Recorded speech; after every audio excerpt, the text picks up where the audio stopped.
Right. Okay. So first of all, I would like to apologize for the technical issues that we faced.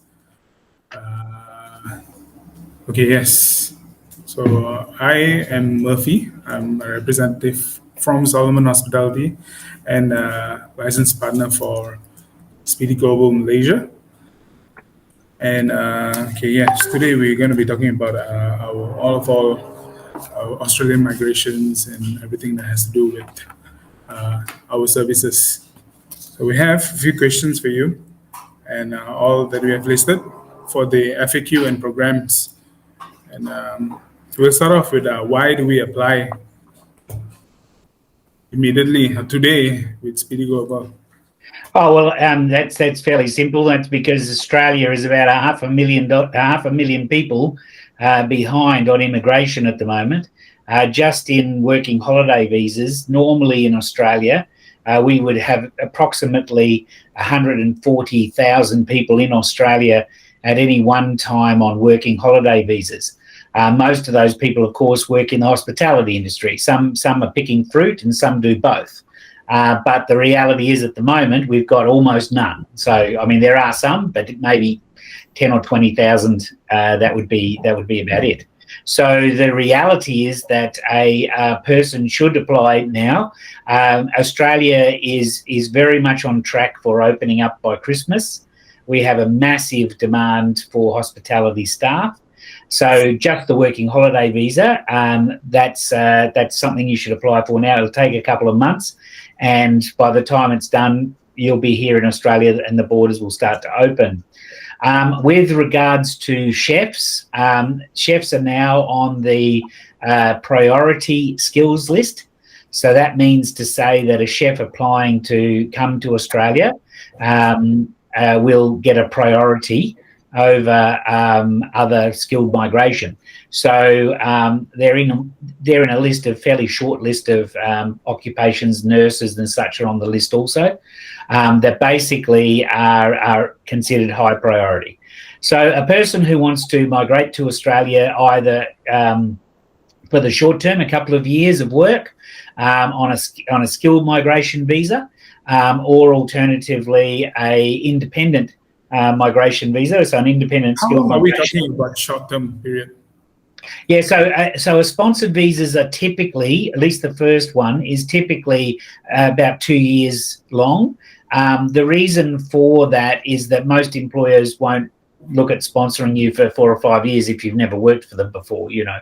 So most of the time they're a 2-year sponsorship. And the employer obviously sponsors you to come to Australia to work for them. But either way, skilled migration or independent skill or sponsored skill, chefs are very, very short on the ground at the moment. Yeah. And coming into next year, there's going to be a massive, massive demand. We already have that demand starting now. So it's a skilled migration visa, independent skilled migration visa takes longer. So a person should definitely be starting now because they probably won't get approved for a while. So the borders will definitely be open. But even sponsored migration visas, they take several months usually to go through. It does depend on the nature of the business and a number of other things. But if a person started now, we would expect to have them here for the Christmas, so November, December time. So let me just highlight to everybody who's listening here that we are focused mostly on the culinary and the hospitality industry, since there is opportunities available. Yeah, so basically we've got two types of visas that are currently available that work well for Malaysians. So basically we have the skilled visas, and for those skilled visas we concentrate on chefs. You can't get a skilled sponsored visa at the moment if you are, say, a waiter or a housekeeper or something like that, a normal, like a cleaner. If, however, you are, for example, a night audit manager, we are looking for a night audit manager right now. So the more senior hospitality positions can skills migrate, and we do have opportunities for them. But the working holiday visas, though, are very, very interesting because you can actually come here with no experience, and we can put you into a job as a housekeeper or what have you. And what actually works out to be more than that, better than that, is that you can actually extend a working holiday for 2 years. Okay, so you can start off coming over here, and as one fellow did, he came over here on a working holiday visa. He was literally cleaning barnacles off of the bottom of a boat at one of the island resorts here in Queensland, and now he's actually one of their managers. So basically, he worked out well. They then sponsored him for a skills migration visa, and now they've sponsored him for a permanent residency, and he's now manager. So these things can lead on. But the point is that those jobs, cleaners, waiters, bartenders, are all jobs that do not currently, and I say currently because there may well be a change in this space. But currently, they can't qualify for a skills migration to Australia, but they can certainly come here from Malaysia and other designated countries as a working holiday visa. And frankly, the money's the same. So if you come here on a working holiday visa, you get the same amount of money. We will make sure you've got employment, and basically the visa is for 1 year, but usually can be extended for 2 years. And as I say, the other thing after that is that we will guarantee anyone that has been here for a year on our program that if they want to get into the cruise line industry, that we will get them into the cruise line industry at the end of the successful working holiday. From Australia itself, then the cruise line. Yeah, so there's a number of pathways. So if a person says, well, I really want to go there, get some money, have a good holiday, enjoy Australia, that's fine. And then if they then want to say, well, I want to now go internationally and really enjoy a holiday all over the world, well, then we can help them get onto a cruise ship. If, of course, when the person is here, if the person shows themselves to be good to an employer, and it is possible for them then to apply after their working holiday, it is possible for them to apply to come back on a skills migration visa, depending on their skill. So there's a number of opportunities for them once they actually get here. But the reason why they should be doing it now is that Australia's vaccination rate is increasing rapidly. Companies like Qantas, Virgin, much bigger companies than Speedy Global have already said that they're going to be opening by Christmas. The government has that as their goal, and the hospitality industry is in such a state that I don't know that it would be good for Australia if we didn't start opening up by the end of the year. So there's buckets of jobs. We're a safe country. We're a good place to get experience, and now, honestly, we can place a job for anybody who's reasonable. So, obviously, if you had one arm, one leg, and one eye, well, then I can't reasonably place you as a waiter. That's just not reasonable. But if you are capable of being a waiter or a cleaner and what have you, and you want to come to Australia and work in the hospitality industry, even if you've got no experience, we can place you at the moment. Absolutely. All right. Let's talk about why do we use Speedy Global as choosing us as professional personnel, and talking about the initial cost reviews that that don't require any cost for them. So I suppose the first question about why use Speedy Global is that we're actually on both sides of the ditch, if you like. So if a person comes to us, and they're with their, obviously a lot of the time, especially working holidays, their parents will be worried about them and so forth. Well, they don't have to worry because Speedy Global is in Malaysia and Speedy Global is in Australia. So we're not basically sourcing people and then letting them go and hoping that they're going to do well. We're actually responsible for both ends of the opportunity. So I think the first thing about using Speedy Global overall is that factor, is that if the parents are concerned, they can walk into an office there in Malaysia and speak directly to somebody who's responsible.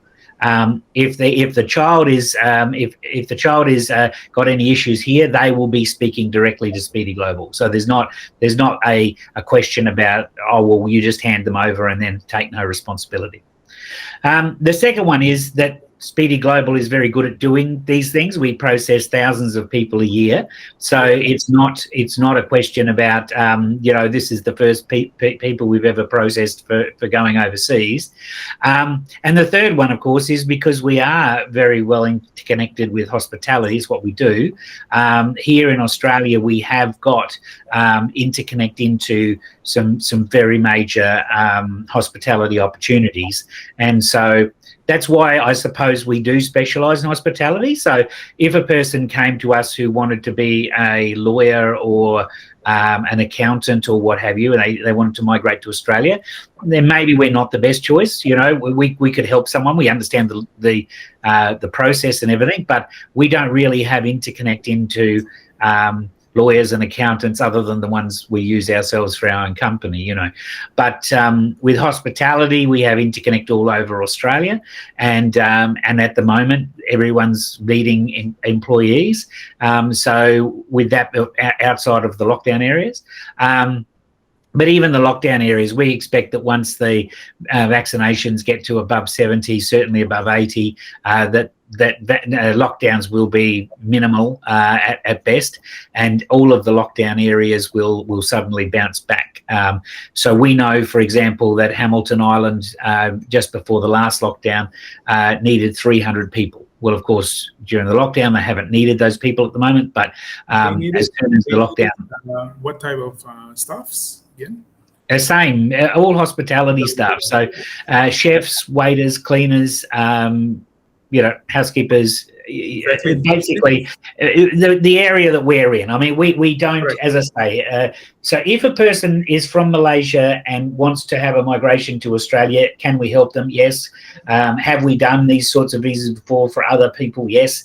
But realistically, our advantage is that we're a hospitality, interconnected hospitality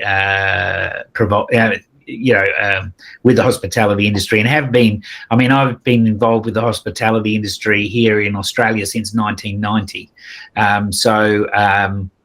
The reality is that over 30-something years, you get to know a lot of people.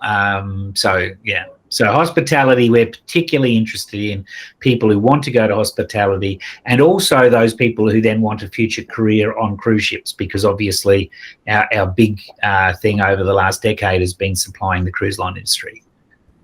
This is why we are funneling down and channeling down to all the hospitality industry, especially campuses that who strategize mostly on hospitality industry and hotels, the alumni. So we're connecting directly to them only because we want to speak about hospitality and culinary, the opportunities that we can get from Australia, and also the cruise lines that they can get deployed from Australia after their skill visas or their working visas, their holidays visa. And we're funneling down to them, so it's fully concentrated for these students. Though we know, though people have to know that Speedy is capable of doing skill visas for any other industries. Yeah, we are. And what we would do, if a person came to us and said, okay, I'm a nurse, and I'd like to be able to go to Australia, what we would do then is we charge nothing to do an initial interview, initial review, I should say. If a person does pay a deposit, and sometimes they do, if they are not accepted, they get back 100% refund. So basically, they don't pay for being assessed.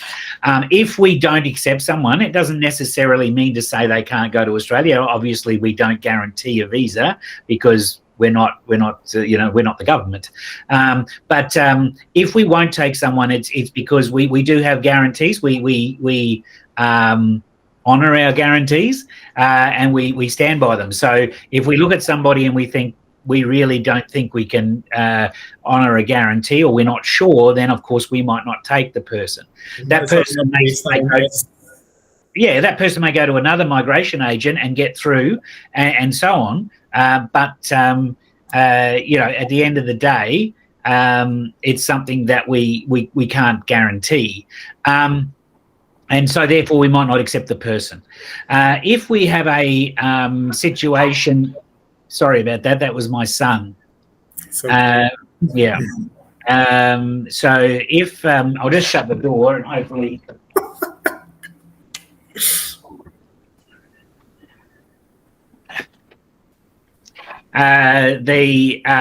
So if a person comes to us and they want to migrate, what we would do, let's say I was a nurse, for example, we would then look to actually contact, say, a local hospital, what have you, make sure that there was a pathway to get them a skilled migration visa, and then assist them with doing that. We have actually done nurses in the past, so we are familiar with the process, but it's a challenging process because they have to be approved by the right authorities and all that sort of stuff. But at the end of the day, it's not our core focus. And I would sort of encourage people in various things. We helped an architect once, for example, as well. But I would encourage people really to sort of look for a specialist migration agent in that sector. Our real focus is hospitality. But if a person has a hospitality focus, well, then they would be silly not to use us because, frankly, that's what we have a major thing on. So we do the initial review. If we don't accept a person, that doesn't mean to say that they couldn't get a visa. They could go somewhere else. We will always tell them why. And we have had that. We had a fellow in Malaysia, actually, who came in and he wanted us to help him get a visa to Australia. And he had overstayed in America by 15 years. And we, of course, would not take him. And America for him to be going to Australia? Yeah, he went to America and basically never left for once his visa ran out. He stayed there, and he stayed there for 15 more years without being on a visa. Yeah, so I mean, honestly, he has no. Yeah, so he obviously has no chance whatsoever of getting a visa to come to Australia, right? So we just said to him, look, we're really sorry, but we don't want you as a client because we really are telling you can't get a visa. And he said, oh, but another migration agent from Sydney has guaranteed me that I'll get a visa. And I said, well, that's crazy because no one can guarantee you a visa. And he said, well, they have. And I said, well, why are you wanting to even talk to me? And he said, your fees are cheaper. And I said, well, our fees are cheaper because we don't take them unless we actually can do what we do. And also we are on the ground. So if something goes wrong, we are actually in Malaysia. So obviously you can come and see us at our office. If a person has a problem with somebody in Sydney, then, good luck if you can't get back your guaranteed money. Now, that was a fairly extreme case, but the reality is that we told him why, and we gave him the right advice, that he just wasn't going to, there's no way he was going to qualify. Having said that, we had a chef who was actually a cruise line chef who had overstayed in a country, but only a very short period of time, had a very good reason for overstaying. It was a misunderstanding between the employer and blah, blah. And he's now living here in Australia, actually, him and his wife and his child. And he's a chef, and he currently works for the mining companies, fly in, fly out chef. So, if a person has got a problem and they're honest with us, then if we look at it and we think, yeah, well, we think we can get past that, then of course we would accept them and help them. But we do take it seriously. If we're going to tell you that we'll help you have a working holiday in Australia, and you're willing to work well, we'll guarantee you a job. If we don't think we can get you a job because your English isn't good enough or something like that, then we'll tell you. say to you, get your English up, then we'll help you. Yeah. But we're just not interested in taking money from people, and then running away. Yes. Okay, can we talk about what are the steps for candidates or for potential clients to be applying under the Australian migration for any sort of job occupations or skill migration list? Yeah. Can you enlighten us about how are the steps, starting from the initial reviews from Speedy Global? Yeah, okay. So basically, I mean, they're the same steps that all professional people should take. So the first thing we do is an initial review. And basically, these days, a person can just fill out all of their details onto our system, onto our members system, and that's pretty much all of the details that we need. So that's things like where you've worked, what your qualifications are, et cetera, et cetera, et cetera.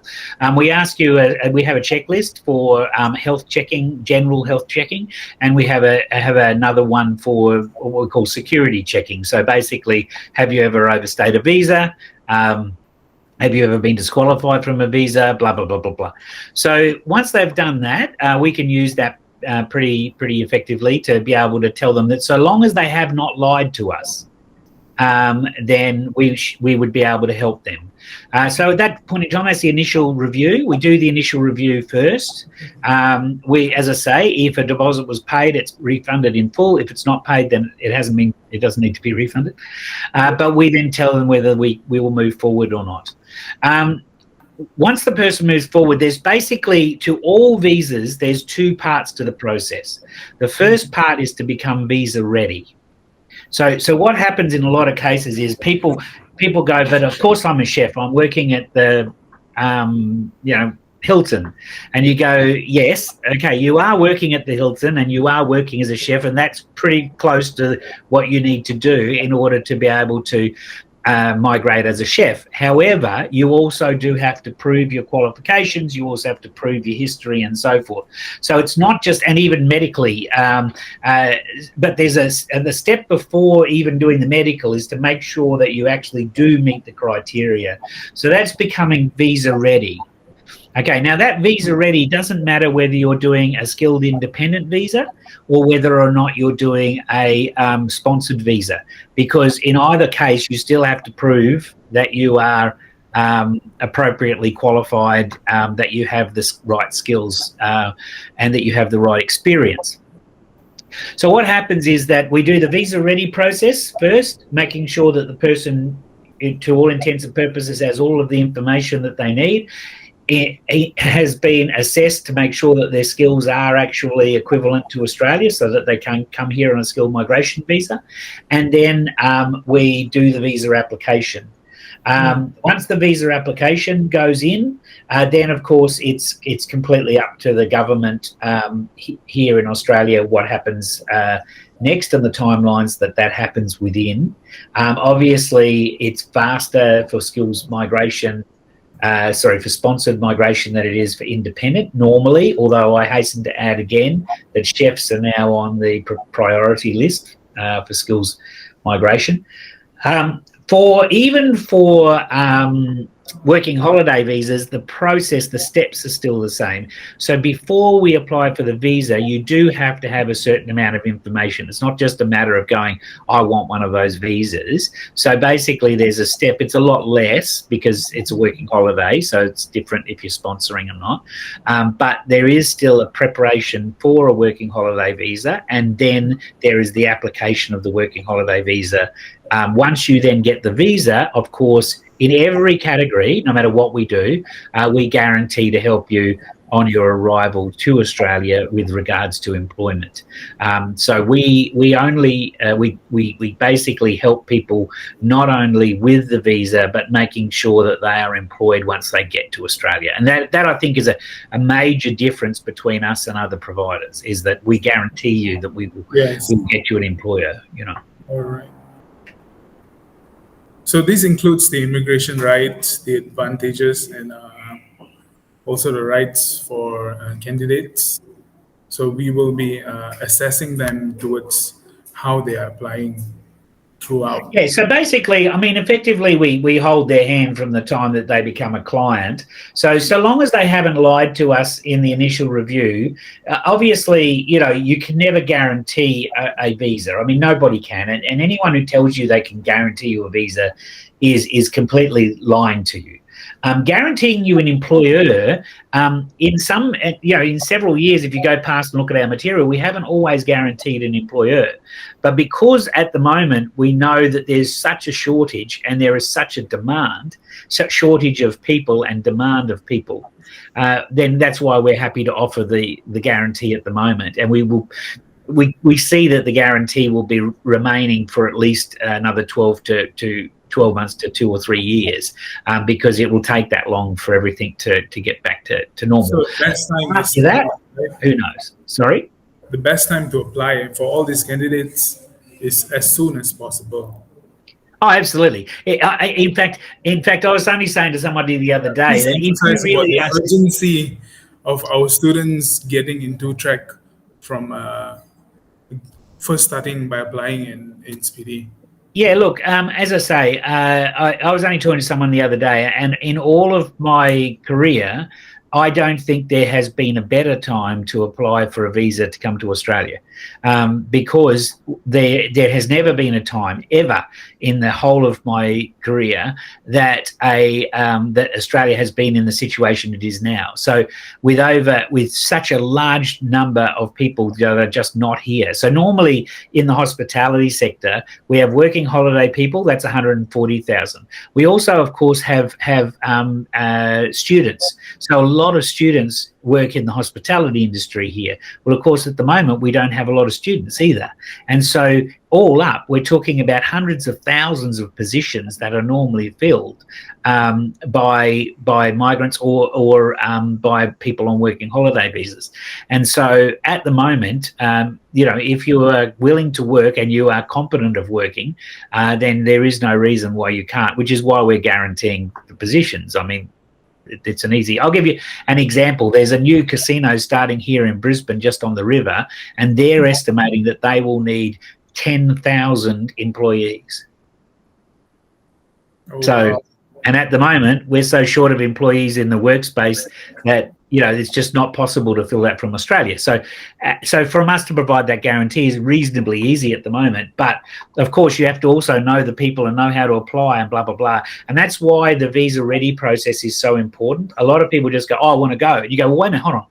Before an employer can actually employ you, you need to have the ticks in the box.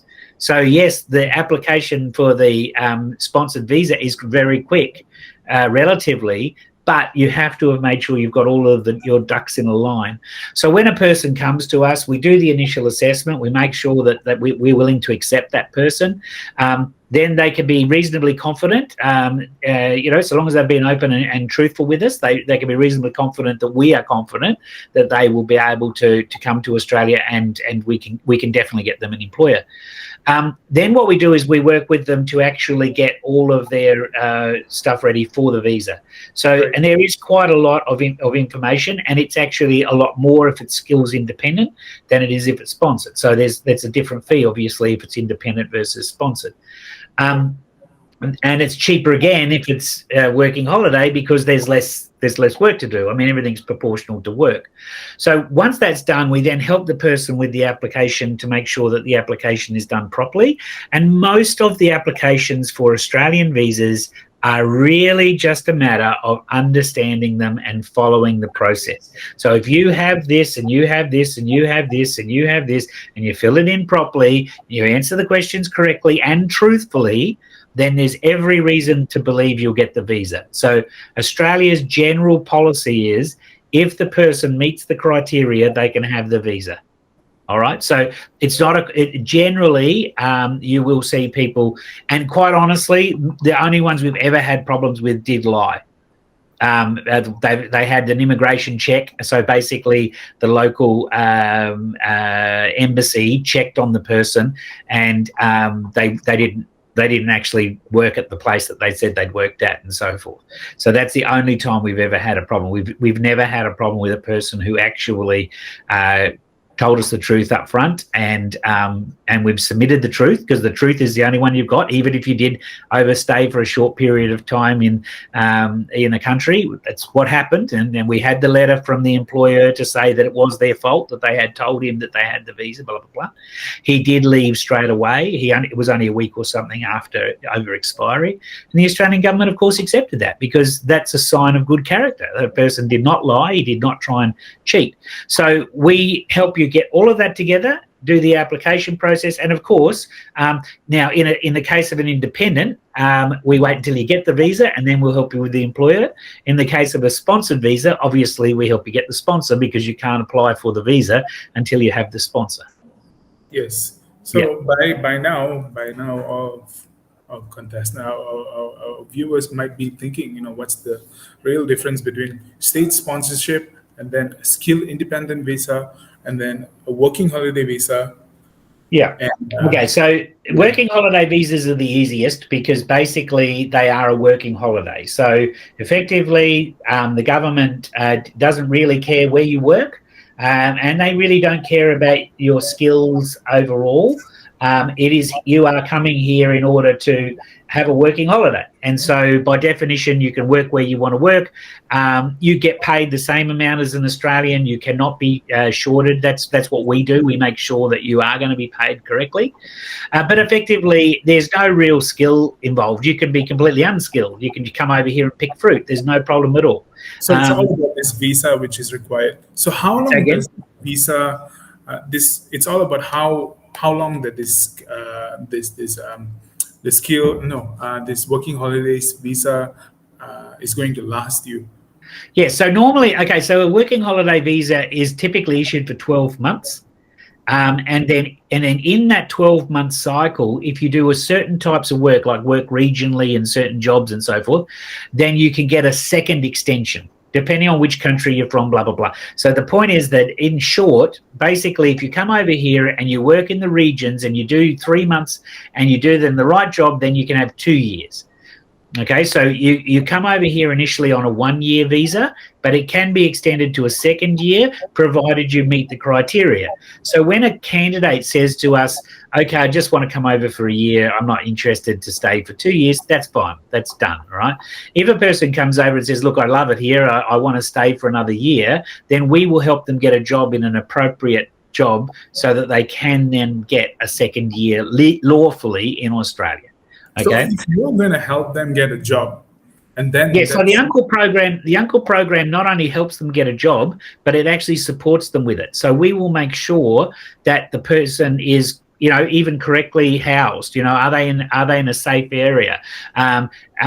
So are they being properly paid? In Australia, it's illegal not to properly pay you. So we don't have to enforce that from, like, Speedy Global walks in there with a big stick. We just make sure the employers are actually going to do it properly, but we also check that the employee is getting paid properly, because it's actually unlawful in Australia not to. Now, does it happen? Yes. People come over here on working holiday visas. They get paid cash. They get paid less than what they're supposed to, blah, blah, blah. That's what happens, but not when they go through us. When they go through us, we make sure that they are properly and lawfully paid. We make sure that they have all of their various, tax file numbers and everything like that done, that the money is correctly allocated to them, that they are paid properly their overtime and not being told, oh, no, you need to work this extra, but we're not going to give you overtime, et cetera, et cetera. So that's what we do. That's the uncle program. So a working holiday visa is an easier to get.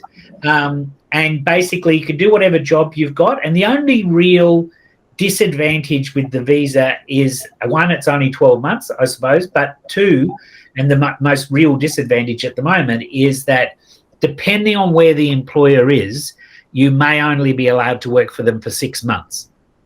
Because the idea of the visa is that it is a working holiday visa. So you're supposed to come over here to have a holiday as well as to work, which means that You know, if you come over here and you do 6 months on the, you know, on the Great Barrier Reef, and then you do 6 months in the ski fields, you know what I mean? So that's the idea. The idea isn't just to come here and work for 12 months in Brisbane. Now, there are some caveats to that. There are some exceptions. If you go regional, you can work for 12 months for the same employer. There's a number of things like that. So if a person says, look, I really just want to work up here and provided they can, we will say to them that, yep, we can organise that, and that's fabulous. But most people should expect that they will work for 6 months at a time maximum. Now, if a person says, no, I really do want a working holiday, I want to be 3 or 4 months with, you know, each employer, then that's what we will do also.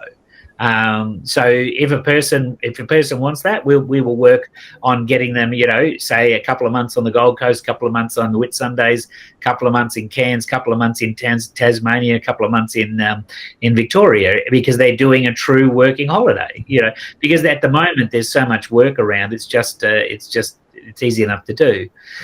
So if a person does that, it's easy. There is no limitation. They can do whatever. They can work in a factory here in Brisbane, or they can work on picking fruit out, you know, up picking mangoes up in Darwin, or they can work as a bartender on a resort in Whitsundays. I know what I'd rather, but it's up to them. With the skilled migration visas, so there are different types of sponsored visa. So a sponsored visa, there can be sponsored visas for regional sponsorship and for state sponsorship and for employer sponsored. Regional sponsorships and state sponsorships. Yeah, so there are different types of sponsorship, and getting into the minutiae of it is well outside of the scope of this thing. It'll take too long. But basically, when you have a sponsored visa, you have an obligation to your sponsor. So if you've been sponsored to work regionally, for example, then you need to work regionally. You can't just get here and decide, no, bugger it, I'd actually rather go to Sydney. You say, no, you've been sponsored to work regionally in Queensland, and therefore you need to work regionally in Queensland. That's what your sponsor is. If you've been sponsored to work for an employer, then, of course, you need to work for that employer. You can't come here and then say, oh, I really don't want to work for them anymore. Now I'm going to work for somebody else. Now, that isn't absolutely true. There is a period of time that they give you to find a new sponsor. So if you come here and you really don't like where you are, and it isn't for you, it's not like you immediately have to leave the country and get out right now. They give you a little bit of breathing space to be able to find another employer. But generally, the point about a sponsored visa is that you are sponsored, and therefore you need to honour that sponsorship. Which is the contract. Now, yeah, it's like a contract, you know. So you've said to the state government or to the regional area or to the employer that you will obligate to work for them, and they, of course, remember, it works both ways. They've obligated to look after you too. Do you know what I mean? Although so anyway, so the point is that on a sponsored type visa, you have a limitation. Now, on a skills independent visa, now remember that the sponsored visa it is different because it's quicker and it is sponsored. Okay, so you have an obligation. On a skilled independent visa, it does take longer usually, although again, they are now on the priority list, which means that they will be processed faster than normal. But the advantage with a skilled independent visa is that once you get here to Australia, you are just like an Australian. You can work wherever you want. You can do whatever job you want. So if you get here and decide, no, stuff it, I just want to work in that factory because they're offering me a bucket load of money, even though I'm a chef, you can go right ahead. There's nothing that will stop you. If you say, oh, yeah, well, I came to Brisbane, but I don't really like Brisbane, I'd rather work in Sydney or Melbourne, great, off you go. Because a 189 independent visa is actually an independent visa. You've come here, yes, you've got your skill, you brought it to Australia, but there's absolutely no requirement for you to have to use that in Australia, you know. So that has an advantage. But I usually say to people, look, if you're just not sure and you want to make a bit of money and have a bit of fun and come in on a working holiday visa, right? Because we can always get a skilled migration visa for you next, or a sponsored visa, right? So the point is that you can come in here, work for a year, get experience, go to the cruise ships after that, or look for other types of visas here, or maybe look for some education here or whatever, right? So then if you're not really sure what you want to do, that's a really good option, because you can come here, You can literally have a working holiday, if you love Australia enough, and then do whatever jobs you want. Or again, we will help you with the hospitality industry, and tickety-boo. If you say, look, I am a chef, and I really do want a job as a chef, but I don't really know whether I want to actually come to Australia forever. You can bring your spouse and your children on a sponsored skills visa. So if you come here for a couple of years, you can bring your wife and your kids, or your husband and your kids with you. That's quite acceptable. But some people will say, look, I just want to do that. I'm going to go to Australia. I'm going to work for a few years, save up a lot of money, and then I'll go back to Malaysia and work in Malaysia, And so if that's the case, I would say to them, do a sponsored visa. Don't do a skilled independent. Skilled independent will cost you more money and it will take longer. And if you don't know that you want to stay in Australia, then just get a sponsored visa, come down here, work hard. And then if you change, then afterwards, if you say to yourself, wow, I really do want to stay here, then there are actually other ways even the employer can actually sponsor you to be a permanent resident. So there are future pathways. If a person though says, look, I'm a chef and I want to move to Australia, and like Regan, for example, the fellow I spoke about before, he wants to move to Australia. He was from India. His wife was from Chile, and he wanted to move to Australia, and he'd travelled because he'd been on the cruise lines. So he had travelled, he'd seen Australia, he loved it, he wanted to come here. So he was very committed to that, and of course, for him, the skilled independent visa was the most important thing because he had freedom then. He actually did. He started off working for a completely different restaurant. He's always been a chef, but now he works for the mining industry because obviously the money's great, and he flies in and out as a chef for them. So he has remained as a chef, but he didn't have to. He could do any job he wanted. He could come and work for Speedy Global. It doesn't make any difference. Yeah, so that's the difference. There's difference in pricing, difference in timeline, and there's difference in freedoms, but the freedoms depend on whether you need them or not. So I would not tell a person to get a skilled migration visa who was not absolutely sure that they wanted to migrate to Australia. Now, it doesn't stop you leaving again. I mean, if you come here and after a few years you think, oh, that's it, I've had enough, I want to go back to Malaysia, of course you can do that on an independent skilled visa as well. I mean, no one in Australia is going to make you stay in Australia, but there's no point spending the time and money to do that if you really are not sure. You're better off doing a sponsored visa, do that well, and then then decide, okay, I really want to stay here, and then you do an independent or an employer nominated, some sort of permanent visa, and then the next thing after that, citizenship. So that's it. Right. Okay, we've learned a lot of things about this. Okay, before we end this, there's two more other programs that we're going to talk about, which is, I want to first specify the UNCLE program. Yes, so the UNCLE program is the working holiday visa, and I stress again, if a person wants to come here as a chef, that is a skilled migration path. Right. But if you want to come here as a waiter, that is not a skilled migration path. Okay, as a bartender, not a skilled migration path. Okay, now once you come here though, if you're on a working holiday visa, demonstrate you do really well to the employer, then maybe they'll make you a manager, which of course is a skilled migration. So it's possible that you could come here as a housekeeper, do really well on the resort, and get yourself promoted to the housekeeping manager, offered that, and then you could skills migrate to Australia. Okay, so working holiday visa, the UNCLE program. The big thing about the UNCLE program is that it's just like having UNCLE. It's just exactly the same. The whole idea is that you have UNCLE in Australia, and UNCLE will look after you. So it gives your parents a peace of mind.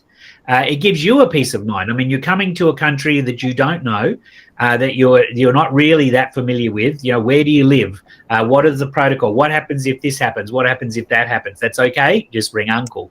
So when you arrive, even the very first thing we will do is get you, or actually issue you with a SIM, a telephone SIM, so that you can ring home. Your parents can ring you. Blah blah. You can contact us. You're given a 24-hour number. So if anything goes wrong, you can ring us, and we will help you.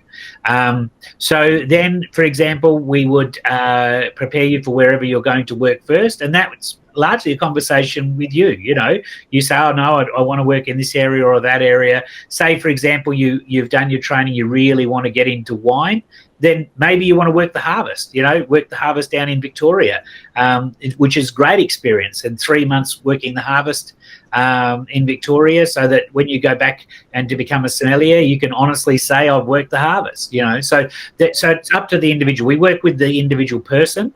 Some people just say, no, look, I want to have a working holiday. I want to work hard and play hard. We go, that's fine. You know, there's some factory workers here in Brisbane, for example, some factory work in chroming, as in chroming bars and stuff like that, where they get paid a mozza. And so if you just want to make money, that's even better than the hospitality industry. So, you know, it's up to the individual. So the point is that with Uncle, just think of it as having an uncle in Australia who's going to look after you. The other advantage with the Uncle program is that, again, we're on both sides of the coin. So if parents have an issue or what have you, they can come into our representative or our office in Malaysia, and obviously they deal directly with them. So they know there's not a third party in between. So with the Uncle program, effectively, it's a working holiday visa. We will guarantee you that you will get employment over the period that you're here. We will make sure that the employer is not going to rip you off, and you do hear about that. Even here in Australia, it does happen where people go out, they do work, they get told they'll be paid or what have you, and they don't, the person runs away or pays them a lot less or doesn't pay them overtime or anything like that. So we make sure that you are properly paid. All of the places we deal with are all of that 4 and 5 star standard. Okay, so even if they're a restaurant where obviously they're not necessarily starred, they're of that standard. So we don't deal with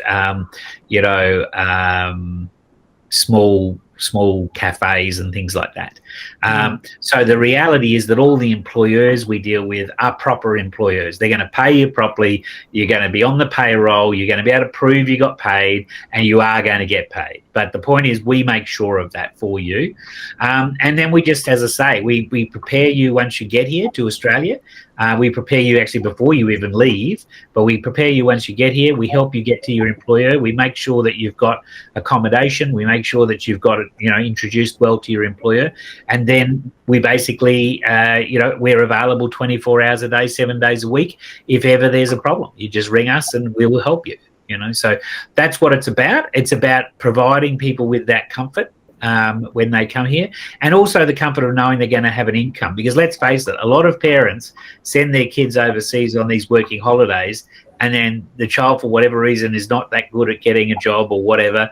And then the parents, of course, just have to keep sending more and more and more money, because, living in Australia, if you don't have a source of income, is quite expensive, And with that too, by the way, just the baseline level in Australia, it's over $750 a week. So that's nearly $40,000 a year Australian.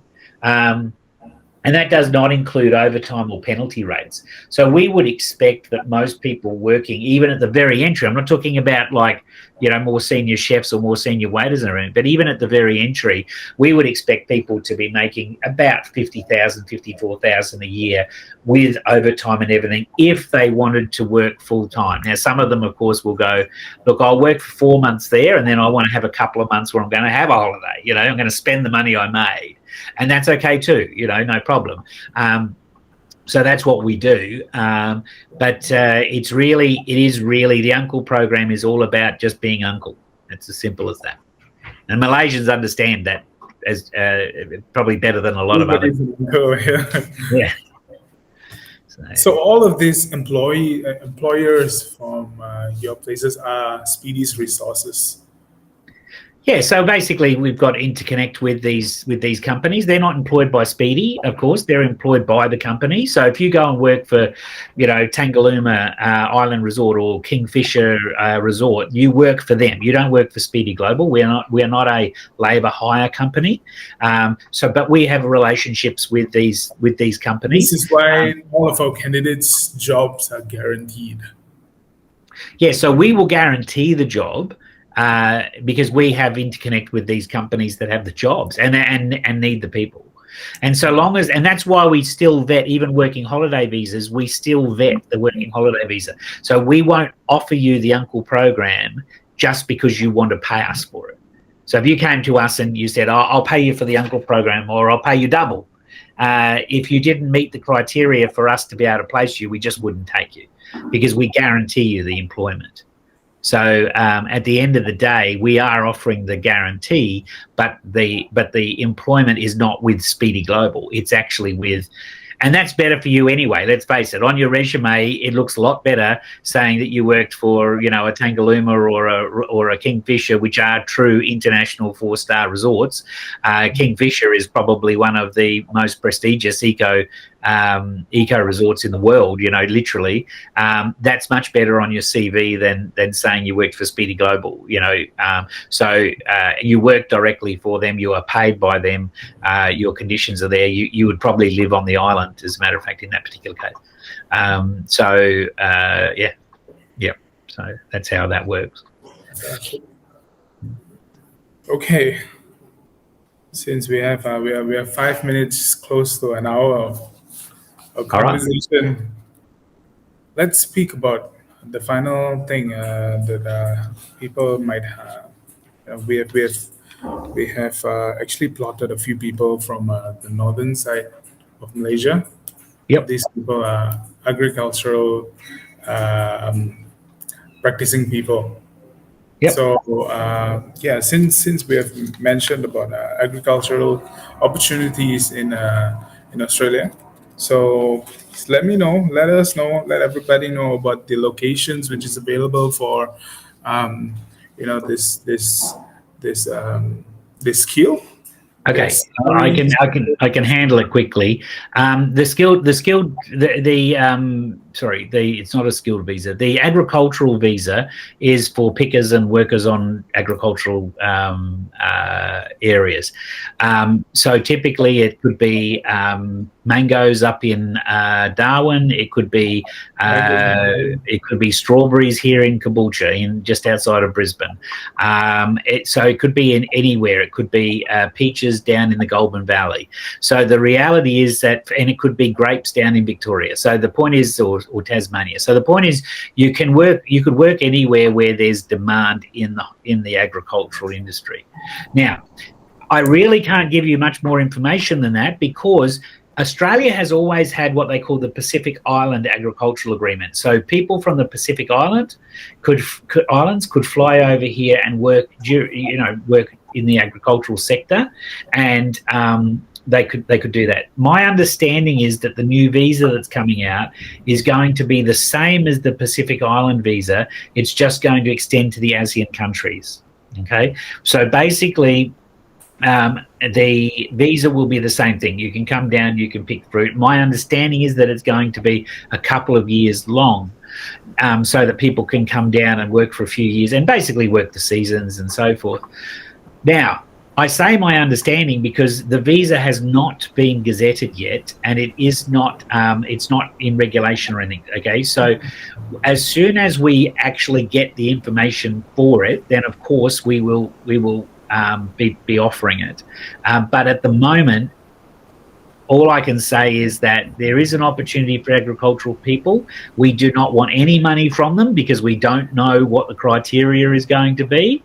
But if they wish to register with us their interest, then they can. And the moment that we actually can say for certain what the visa requires and what the things are, then we will certainly review them at that point in time. And if they are acceptable to us, so we believe that we can bring them down and we can place them, then great.